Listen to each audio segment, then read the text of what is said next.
ഒരു നല്ല മാനസികാവസ്ഥ എന്നത് മാനസികവും വൈകാരികവുമായ വീക്ഷണമാണ്. അത് കഠിനമായ വർത്തമാനത്തിന്റെ മറുവശത്ത് ഒരു നല്ല ഭാവിയെ ലക്ഷ്യമിടുന്നു.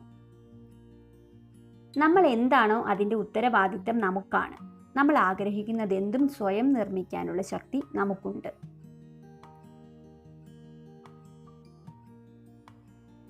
പോസിറ്റീവ് മനോഭാവം, പോസിറ്റീവ് ചിന്തകൾ, സംഭവങ്ങൾ, ഫലങ്ങൾ എന്നിവയുടെ ഒരു ശൃംഖലയാണ്. ആളുകൾ നിങ്ങളെ ഒരുപാട് കാര്യങ്ങളിൽ നിരാകരിക്കുന്നു. നിങ്ങൾക്ക് നല്ലത് എന്താണെന്നും അല്ലാത്തത് എന്താണെന്നും തീരുമാനിക്കേണ്ടത് നിങ്ങളാണ്. ചില ആളുകൾ നിങ്ങളെ പൂർത്തിയാക്കുന്നു. അവരെ മുറുകെ പിടിക്കുക. നിങ്ങളുടെ ജീവിതത്തിൽ അവരെ ആവശ്യമുണ്ട്. കൂടാതെ അവർക്ക് നിങ്ങളെ തിരികെ ആവശ്യവുമുണ്ട്. നിങ്ങളുടെ ജീവിതത്തിൽ നിങ്ങൾ പരാജയപ്പെടുകയാണെങ്കിൽ ഇന്നലത്തതിനേക്കാൾ മികച്ച ഒരു പദ്ധതി തയ്യാറാക്കാൻ ശ്രമിക്കുക.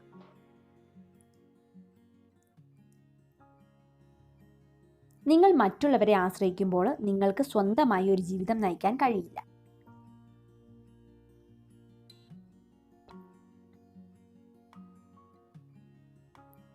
നിങ്ങൾ ചെയ്യുന്ന ജോലിയിൽ വിജയം കണ്ടെത്തുന്നതിന് നിങ്ങൾ അമിതമായി ചിന്തിക്കുന്നത് നിർത്തേണ്ടതുണ്ട്.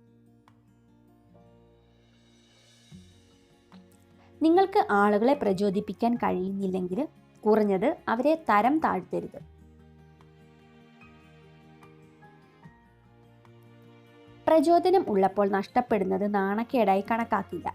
അത് തിളക്കമുള്ള ഭാഗത്തേക്കുള്ള നിങ്ങളുടെ ചെറിയ ചുവടാണ്.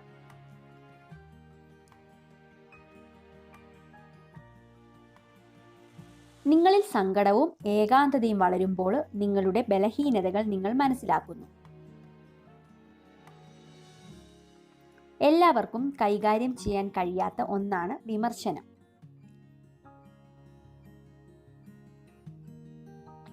മറ്റാരും ആഗ്രഹിക്കാത്തതിനാൽ നിങ്ങൾക്കായി നിലകൊള്ളുക. ജീവിതം എല്ലാവരെയും അവരുടെ സ്വന്തം കാര്യങ്ങളിൽ തിരക്കിലാക്കുന്നു. നിങ്ങൾക്ക് നല്ല മനോഭാവമുണ്ടെങ്കിൽ ഏത് അഭിമുഖത്തിലും നിങ്ങൾക്ക് വിജയിക്കാനാവും.